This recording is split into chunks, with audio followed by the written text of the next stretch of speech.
ಸ್ನೇಹಿತರೆ, ನಮ್ಮ ಗುರುಗಳು ಇದೇ ಶಾಲೆಯಲ್ಲಿ ವಿದ್ಯಾಭ್ಯಾಸ ಮಾಡಿ ಇದೇ ಶಾಲೆಯಲ್ಲಿ ಶಿಕ್ಷಕರಾದಂತ ನಮ್ಮ ನಮ್ಮ ನಿಮ್ಮ ಎಲ್ಲಾ ಪ್ರೀತಿಯ HKR ಮಾಸ್ಟ್ರು ಈ ಈ ಕಟ್ಟಡದ ಬಗ್ಗೆ, ಈ ಶಾಲೆ ಬಗ್ಗೆ ಒಂದಿಷ್ಟು ಅವರ ಅನುಭವವನ್ನ ನಮ್ ಜೊತೆಯಲ್ಲಿ ಹಂಚ್ಕೊಂತಾರೆ. ಬನ್ನಿ ಗುರುಗಳೇ. ನಮಸ್ತೆ. ನಮಸ್ತೆ. ನಮಸ್ತೆ ಗುರುಗಳೇ. ನಮಸ್ತೆ. ಗುರುಗಳೇ, ಒಂದು ಚಿಕ್ಕದಾಗಿ ಈ ಶಾಲೆ ಬಗ್ಗೆ ಒಂದಿಷ್ಟು ಡಾಕ್ಯುಮೆಂಟರಿ ಮಾಡ್ತಾ ಇದೀವಿ. ನಿಮಗೆ ಅನುಭವ, ನೀವು ಈ ಶಾಲೆಯಲ್ಲಿ ಕಳೆದ ದಿನಗಳು, ನೀವು ವಿದ್ಯಾಭ್ಯಾಸ ಮಾಡಿದ ದಿನಗಳು, ಮತ್ತೆ ನೀವು ಇಲ್ಲಿ ಶಿಕ್ಷಕರಾಗಿ ನಮ್ಗೆಲ್ಲ ಬೋಧನೆ ಮಾಡಿದ ದಿನಗಳು, ನಿಮ್ಮ ಅನುಭವ ನಾವು ಒಂದಿಷ್ಟು ಹಂಚ್ಕೋಬೇಕಾಗಿ ನಮ್ಮಲ್ಲಿ ಪ್ರಾರ್ಥನೆ. ಸಂತೋಷ.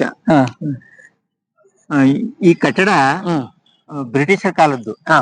ಯಾಕೆಂದ್ರೆ ಮಾದರಿ ನೋಡಿದ್ರೆ ಗೊತ್ತಾಗುತ್ತೆ ಬ್ರಿಟಿಷ್ ಕಾಲದ್ದು ಅಂತ. ಇದ್ರ ಮೊದಲು ಮಾಮೂಲ್ದಾರ್ ಕಚೇರಿ ಅಥವಾ ತಹಸೀಲ್ದಾರ್ ಕಚೇರಿ ಅಂತ ಕರಿತಾ ಇದ್ರು. ಬ್ರಿಟಿಷ್ ಕಾಲದಲ್ಲಿ ಅವಾಗ ಜೀಪು ಕಾರು ಇರ್ಲಿಲ್ಲ. ಅವ್ರೇನಿದ್ರು ಕುದುರೆ ಮೇಲೆ ಬರೋರು, ಕುದುರೆ ಮೇಲೆ ಹೋಗೋರು. ಕುದುರೆ ನಾವ್ ಓದ್ಬೇಕಾದ್ರೆ ಕುದುರೆ ಕಟ್ಟತಕ್ಕಂತ ಜಾಗನು 2 ರೂಮ್ಗಳು ಇದ್ವು. ಇಲ್ಲಿದ್ದು ಅವು ಆನಂತರ ಎಲ್ಲ ಡೆಮರಸ್ ಆಗೋದ್ವು. ಅದರಿಂದ ಗೊತ್ತಾಗುತ್ತೆ ಇದು ಪಕ್ಕ ತಹಸೀಲ್ದಾರ್ ಕಚೇರಿ ಅಂತ. ಯಾಕೆ ಅಂತಂದ್ರೆ ಈ ಜಮೀನ್ ಇರೋದು ಇವತ್ತು ಸಹ ತಹಸೀಲ್ದಾರ್ ಹೆಸರಲ್ಲೇ ಇದೆ. ಯಾಕೆಂದ್ರೆ ನಾನು ಒಂದ್ಸರಿ ಆ ಮೇಲ್ಭಾಗದ್ದು ಕಟ್ಟಡವನ್ನ ರೆವಿನ್ಯೂ ಡಿಪಾರ್ಟ್ಮೆಂಟ್ ಅಕ್ವೈರ್ ಮಾಡ್ಕೊಳಕ್ ಹೋದಾಗ ನಾನ್ ತಡೆ ಹಿಡಿದು ಇದು ಶಾಲೆಗೆ ಸಂಬಂಧಪಟ್ಟದ್ದು ಅಂತ ವಿಚಾರ ಮಾಡ್ಲಾಗಿ ಅವರು ಇಲ್ಲ ನಿಮ್ದೇನ್ ಡಾಕ್ಯುಮೆಂಟ್ ತೋರ್ರಿ ಅಂತಂದ್ರು. ನಾನೇನ್ ಮಾಡ್ದೆ, ಡಾಕ್ಯುಮೆಂಟ್ ತಗೊಳಕ್ ಹೋದಾಗ ಎಲ್ಲ ಸಂಪೂರ್ಣವಾಗಿ ತಹಸೀಲ್ದಾರ್ ಹೆಸರೇ ಇತ್ತು. ಅಂದ್ರೆ ಅವಾಗ ಅವ್ರ ಹೆಸರಲ್ಲೇ ಕಟ್ಟಡ ಇತ್ತು. ಶಾಲೆಗೆ ಅಂತ ಸಪರೇಟ್ ಕೊಟ್ಟಿರ್ಲಿಲ್ಲ. ಆಮೇಲೆ ಡಾಕ್ಯುಮೆಂಟ್ಸ್ ಎಲ್ಲ ವಿಚಾರಣೆ ಮಾಡಿ ತೆಗೆದು ನೋಡ್ಲಾಗಿ ಇದು ತಹಸೀಲ್ದಾರ್ ಕಚೇರಿ ಅಂತಲೇ ಇತ್ತು. ಹಾಗಾಗಿ ನಾನು ಅವ್ರ ವಿರುದ್ಧವಾಗಿ ಏನು ಹೋರಾಟ ಮಾಡಕ್ ಆಗ್ಲಿಲ್ಲ. ಅನಂತರ ನಾನು ಅರ್ಜಿ ಬರ್ದೆ BEOಗೆ. ಇದು ತಹಸೀಲ್ದಾರ್ ಕಟ್ಟಡ ಅಂತ ಇದೆ, ಅದನ್ನ ವಿದ್ಯಾ ಇಲಾಖೆಗೆ ವರ್ಗ ಮಾಡಿಯೋ ಅಥವಾ ರಿಜಿಸ್ಟರ್ ಮುಖಾಂತರನೋ ಯಾವ್ದಾದ್ರು ಮುಖಾಂತರನ ವಿದ್ಯಾ ಇಲಾಖೆಗೆ ಪರಭಾರೆ ಮಾಡ್ರಿ ಅಂತ. ಆದ್ರೆ ಅದೇನಾಯ್ತು ಅನ್ನೋ ಗೊತ್ತಿಲ್ಲ. ಅದು ಮುಂದೆ ಅರ್ಜಿ ಅಂತೂ ಕೊಟ್ಟಿದ್ದಂತೂ ನಿಜ. ಇವತ್ತು ಸಹ ಇದು ಬಹುಶಃ ತಹಸೀಲ್ದಾರ್ ಹೆಸರಿನಲ್ಲಿ ಇರ್ಬೋದು. ಇದು ಆ ಭಾಗದಿಂದ ಹಿಡಿದು ಕೆಳಭಾಗಕ್ಕನ. ಹಾಗಾಗಿ ನಾನು ಇದು ರೆವಿನ್ಯೂ ಡಿಪಾರ್ಟ್ಮೆಂಟ್ ಗೆ ಸಂಬಂಧಪಟ್ಟದ್ದು ಅಂತ ಹೆಚ್ಚಿನ ಇದೇನು ವಿಷಯ ಕೆತ್ತಕ್ ಹೋಗ್ಲಿಲ್ಲ. ನಾವು ಅವರೇ ಕೊಟ್ಟಿರ್ತಕ್ಕಂಥದ್ದು ಅಂತ ಅದೇ ಶಾಲೆಯಲ್ಲಿ ಕೆಲಸ ಮಾಡುದು.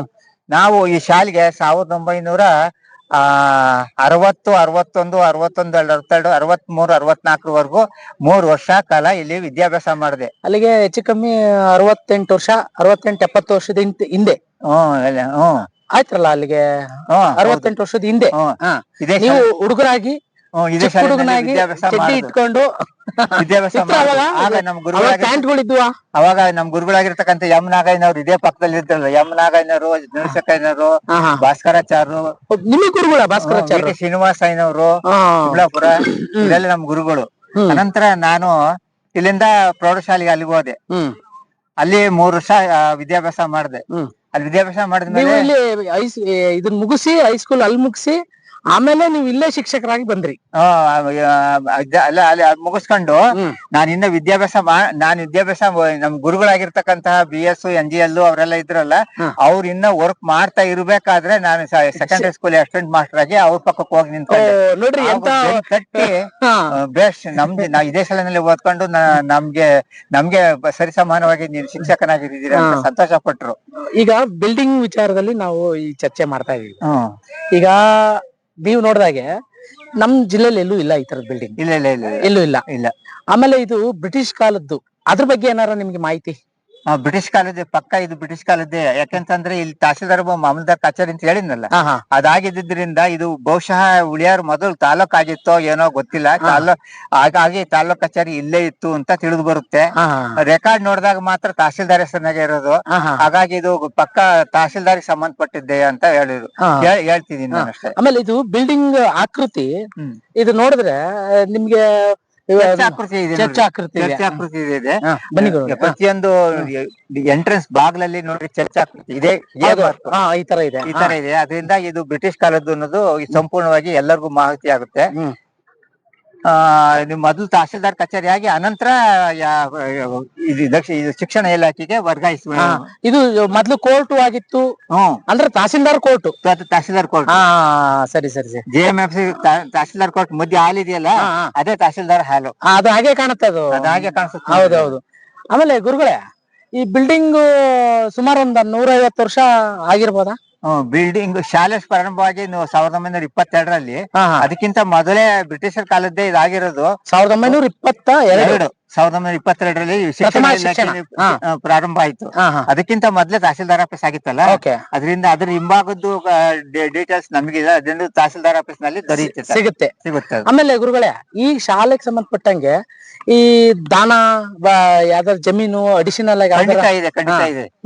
ನಮ್ಮ ಈ ಶಾಲೆಗೆ ಸಂಬಂಧಪಟ್ಟಂತೆ 3 ಕಡೆನೂ 4 ಕಡೆ ಜಮೀನ್ ಇದೆ. ಒಂದು ಕೇಶವಪುರದಲ್ಲಿ ಕರ್ಕಲ್ ತಿಟ್ಟು ಇದೆಯಲ್ಲ, ಅಲ್ಲಿ ಸತ್ಯನಾರಾಯಣ ಶೆಟ್ರು ಅಂತ 2 ಎಕರೆ ಕೊಟ್ಟಿದ್ದಾರೆ. ಇನ್ನೊಂದು ಇಲ್ಲಿ ಸಣ್ಣವನಕಾಲಿ ಪಕ್ಕ ಆಚಾರ್ಯ ಅನಂತಯ್ಯನವರು ಅವ್ರದ್ದು 1 ಎಕರೆ ಕೊಟ್ಟಿದ್ದಾರೆ. ಆಮೇಲೆ ತಿಪ್ಟೂರು ರಸ್ತೆನಲ್ಲಿ 1-2 ಎಕರೆ ಭೂಮಿ ಇದೆಯೋ ಏನಾರ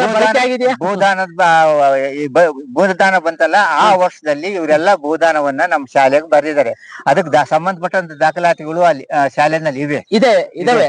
ಬಟ್ ಆ ಜಾಗ ಇದೆ ಅನ್ನೋದು ಇನ್ನೂ ಜಾಗ ಇದೆ, ಅವ್ರು ಬೇರೆ ಹೆಸರಿಗೆ ಆಗಿರಕ್ಕಿಲ್ಲ. ಮುಕ್ಕಾಲ್ ಭಾಗ ಆಗಿರ್ತಲ್ಲ. ನಾನು ಪ್ರಯತ್ನ ಪಟ್ಟೆ, ಅವಾಗ ಆಗ್ಲಿಲ್ಲ.